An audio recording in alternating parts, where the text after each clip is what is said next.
Halo, selamat datang di pembahasan kita kali ini. Langsung aja ya, hari ini kita akan membedah sebuah kasus yang sangat tragis, tapi punya pelajaran yang luar biasa krusial buat kita semua.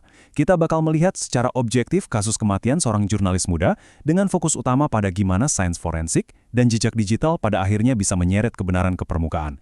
Mari kita siapkan fokus kita, karena kita akan menelusuri fakta-fakta ini secara runut, prosedural, dan tanpa bias.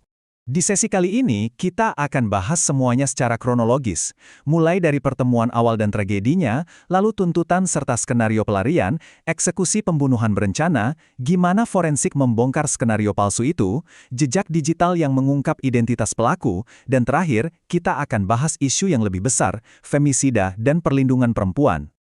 Oke, kita masuk ke bagian pertama, pertemuan awal dan tragedi. Mari kita lihat latar belakang kejadian yang memicu seluruh rentetan peristiwa kelam ini. Kita mulai dari sosok korban, namanya Juju. Dia ini bukan mahasiswa biasa di Banjarbaru. Dia adalah sosok yang sangat gigih dan ambisius. Coba bayangkan, sejak lulus SMA di tahun 2021, dia udah mendedikasikan dirinya sepenuhnya di dunia jurnalistik. Dia bahkan sudah mendapat predikat sebagai wartawan muda kompeten dan masuk ke anggotaan Persatuan Wartawan Indonesia. Masa depannya cerah banget kan? Nah, tengah kesibukannya menyusun skripsi, dia berkenalan dengan Jumran, seorang tamtama TNI Angkatan Laut yang berdinas di Banjarmasin, sekitar 1 jam perjalanan dari tempat Juju. Coba perhatikan rentetan waktunya di sini. Akhir Desember 2024, Jumran merencanakan pertemuan di Banjarbaru. Alasannya apa? Dia bilang kelelahan setelah latihan MMA dan minta tolong Juju mencarikan hotel untuk istirahat. Juju, tanpa ada rasa curiga sedikit pun, ngebantu dia. Tapi ternyata, di hotel itulah insiden traumatis pertama terjadi. Jumran menggunakan kekuatan fisiknya untuk menyerang Juju.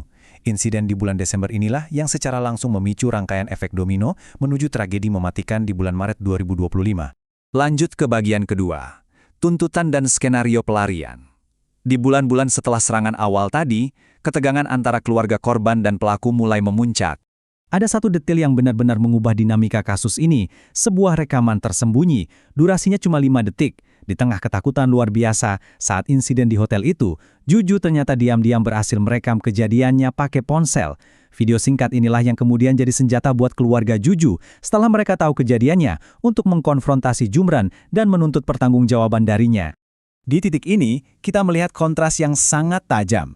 Di satu sisi, keluarga Juju mencoba mencari penyelesaian. Mereka menuntut Jumran untuk bertanggung jawab dengan menikahi Juju pada Mei 2025 atau dia bakal dilaporkan ke polisi.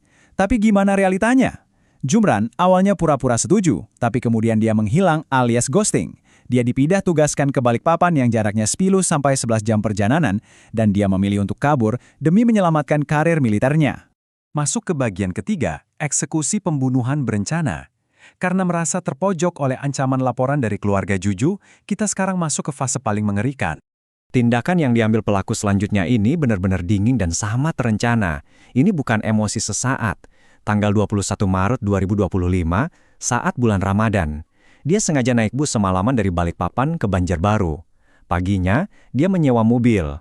Terus, dia secara spesifik mampir ke minimarket buat beli masker dan sarung tangan. Setelah persiapannya sempurna, dia memancing Juju untuk bertemu. Sayangnya, Juju setuju, dan hanya pamit ke keluarganya jam 9 pagi tanpa bilang kalau dia mau menemui Jumran. Fakta-fakta yang terungkap di lokasi kejadian sangat jelas. Setelah Juju memarkir motornya di sebuah minimarket dan masuk ke mobil sewaan itu, Jumran membawanya ke area kebun karet yang sangat sepi di daerah Gunung Kupang. Di tempat terisolasi itulah, dia memaksa Juju pindah ke kursi belakang, melumpuhkannya dengan tenaga yang jelas tidak seimbang, dan mengakhiri nyawanya. Objektif, sangat dingin, dan fatal. Bagian keempat, forensik membongkar skenario palsu. Seringkali kejahatan yang dirasa sempurna hanyalah sebuah ilusi. Kita lihat bagaimana investigasi sore harinya membongkar kebohongan ini. Jumran merasa dia udah menyusun skenario kecelakaan yang sempurna. Dia merusak motor Juju biar kelihatan seperti habis tabrakan, membuang tubuhnya di pinggir jalan, dan bahkan mengelap bagian motor yang dia sentuh pakai air mineral botol buat menghilangkan sidik jari. Tapi, waktu dibawa ke rumah sakit, sains forensik nggak bisa dibohongi. Terkoma fisik di tubuh Juju sama sekali nggak konsisten dengan kecelakaan lalu lintas. Polisi nggak menemukan bekas rem atau tabrakan di jalanan. Dan yang paling telak, hasil otopsi justru menemukan bukti DNA yang mengindikasikan adanya kekerasan. Skenario palsu itu hancur berantakan. Nah, dalam kepanikannya untuk menghapus jejak, Jumran ini juga menghancurkan ponsel milik Juju, termasuk menghapus video 5 detik yang selama ini jadi alat untuk menuntutnya. Dia pikir, dengan menghancurkan barang buktinya secara fisik sebelum kabur ke bandara, dia bisa memutuskan semua koneksi ke kejadian hari itu. Tapi tunggu dulu, kita masuk ke bagian kelima. Jejak digital mengungkap pelaku. Disinilah hebatnya investigasi kepolisian modern. Ini dia titik baliknya. Polisi yang menyadari ini bukan kecelakaan murni langsung menggeledah barang-barang Juju di rumah.